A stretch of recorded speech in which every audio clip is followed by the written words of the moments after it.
તારીખ 17/9/2024 રોજથી આપણા જિલ્લામાં બે મોટા કાર્યક્રમ આપણે કરી રહ્યા છે. તારીખ 17/9 આપણે સેવા સેતુની શરૂઆત કરી રહ્યા છે. સેવા સેતુના કુલ 22 કાર્યક્રમ 17/9થી 31 ઓક્ટોબર સુધી કરવામાં આવશે, જેમાં દરેક જે આપણા 5 તાલુકા છે એમાં 3 આ 45 દિવસ દરમિયાન એટલે 15 અને નગરપાલિકાઓમાં 7 એમ કુલ 22 પ્રોગ્રામનું આપણે આયોજન કરેલું છે. સેવા સેતુમાં 55 પ્રકારની સેવાઓ 13 જેટલા વિવિધ વિભાગો દ્વારા આપવામાં આવશે. સરકાર તમારે આંગણે દરેક તાલુકામાં 10થી 12 ગામનું ક્લસ્ટર બનાવી અને ત્યાંના નાગરિકોને ઓન ધ સ્પોટ સેવાઓ આપવામાં આવશે.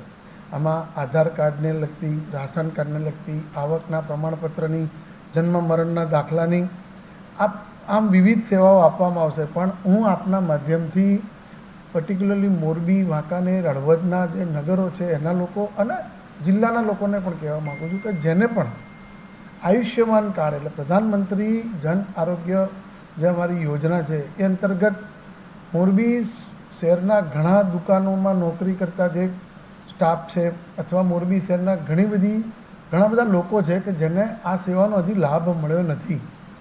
તો એ લોકો 17 તારીખે નગરપાલિકા અથવા અમારો જ્યાં પણ કાર્યક્રમ છે આપને એની વિગતવાર આપને પ્રેસમાંથી અને આમાંથી માહિતી મળશે, એમાં જજો અને આ કાર્ડની સેવા લેજો.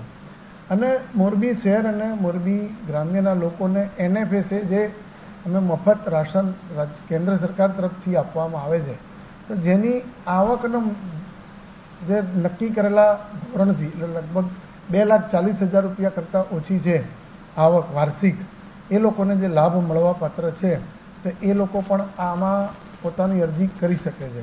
55 સેવામાં આ સૌથી અગત્યની, જો આપને રાશનની છે, રાશન કાર્ડની છે કે આપના આયુષ્યમાન કાર્ડની છે, તો આપ સૌ એ દિવસે જ્યાં જે તાલુકામાં જે નગરપાલિકામાં હોય એમાં મહત્તમ રીતે આવો અને સવારે 9થી સાંજે 5 સુધી અમે આપને સેવાઓ આપવા તત્પર છીએ. અમારો સ્ટાફ ત્યાં ખડે પગે છે અને ત્યાં જો કોઈ કારણસર રજી કરીને રહી જશે તો બીજા દિવસે પણ આપને જે પ્રમાણપત્ર આપવાનું છે તે આપવામાં આવશે.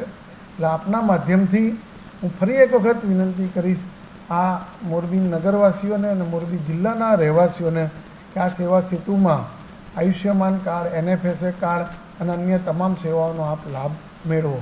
બીજું, અમે આ વખતે એક વધારાની સેવા પણ ઉમેરવાનો પ્રયત્ન કરીએ છીએ કે બેન્કિંગના અમે કાઉન્ટર તો હોય પણ સાથે જો કોઈ ગામમાં કોઈ પાસે જો નોકરી વાંચુક હોય તો પોતાને એની જે બાબત હોય એ લખાવી શકે છે.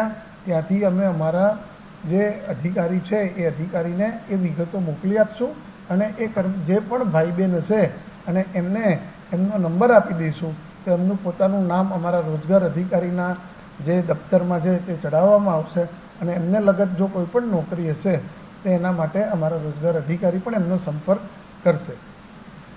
આભાર.